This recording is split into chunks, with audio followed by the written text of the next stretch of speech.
Welcome back to Golf Training Hacks and to our series on powering your golf swing with a basic human movement. And the basic human movement we're talking about is getting up and off the floor.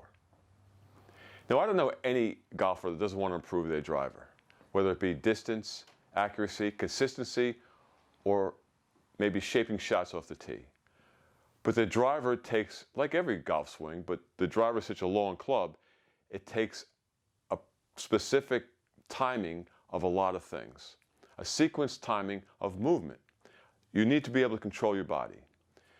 And what we've said in part 1 and part 2 of this series is that if you're having trouble getting up off the floor, which is a very basic, actually one of the most basic human movements, I mean, a 2-year-old has mastered that, then how are you going to be able to make improvements in your driver swing when that's one of the more unnatural movements that a human can do? At Golf Training Hacks, we want you to improve your movement every day. That's going to translate into less injuries and a better golf swing. And if you're really having trouble getting up and off the floor and you never spend time on the floor, please go back to part 1 and part 2 and begin to build this movement practice, this ground-based movement practice that we want you to begin to develop.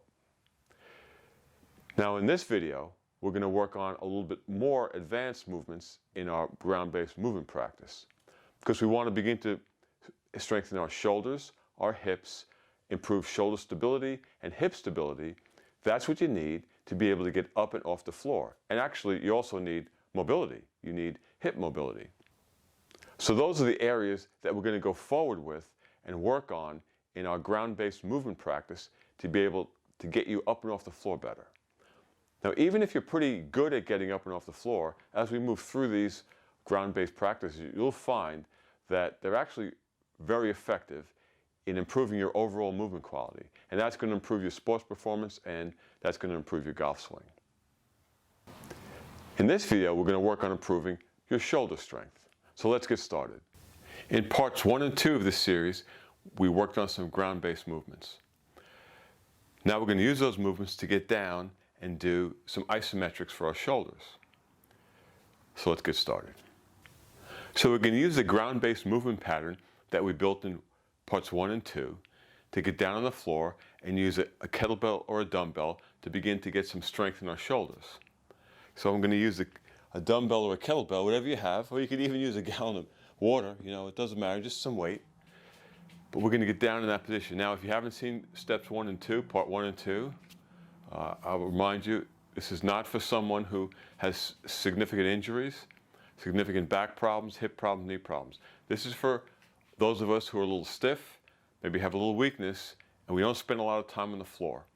So we want to get down on the floor, up on the floor, and do some work, some exercises on the floor, okay? So let's go. So I'm going to use our movement pattern to get down. I'm going to take my legs, spread them apart.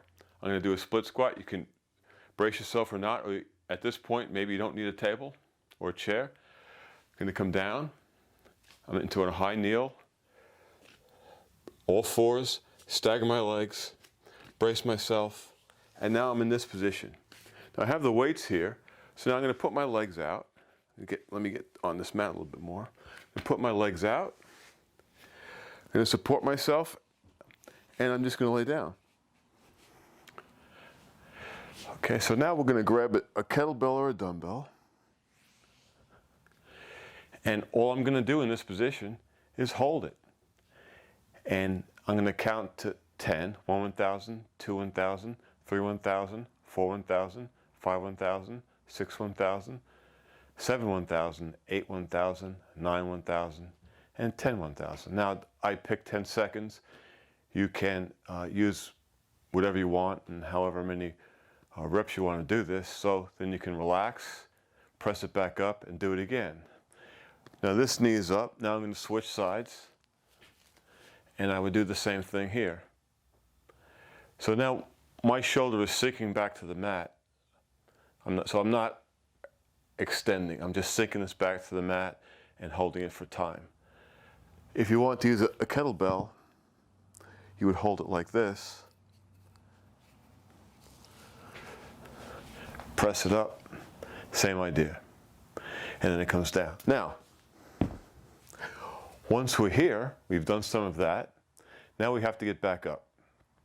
Move these out of the way.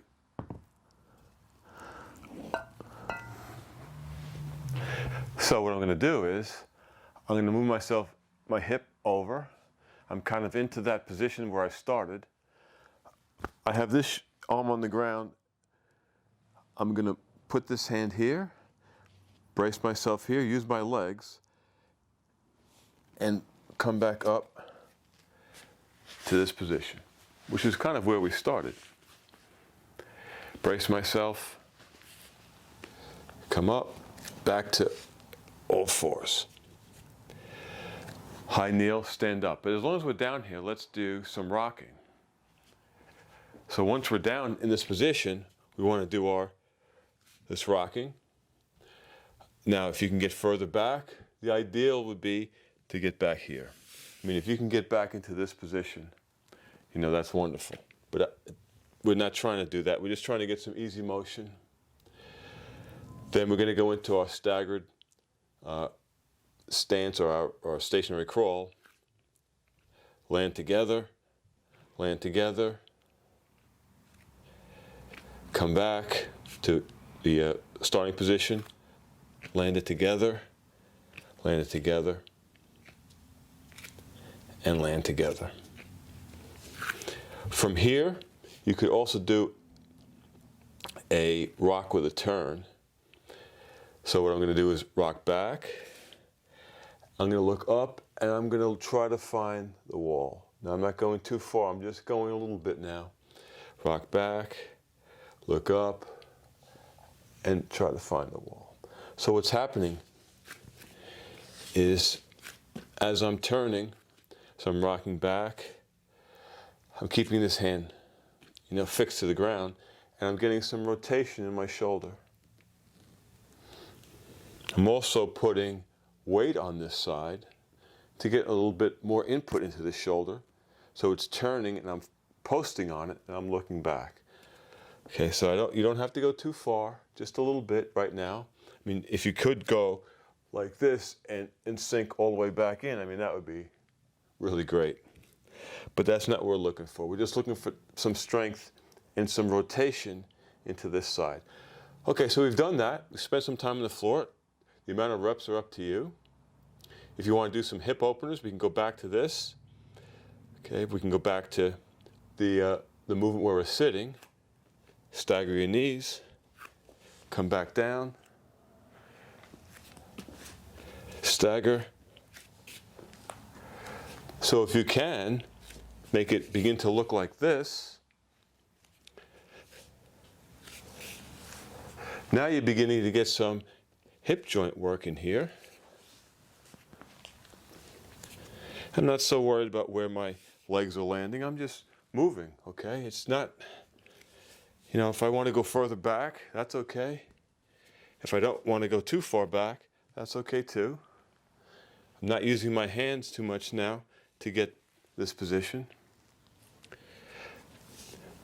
Back to tall kneel, braced or not, stand up. So that's another way to progress some ground-based movement practice.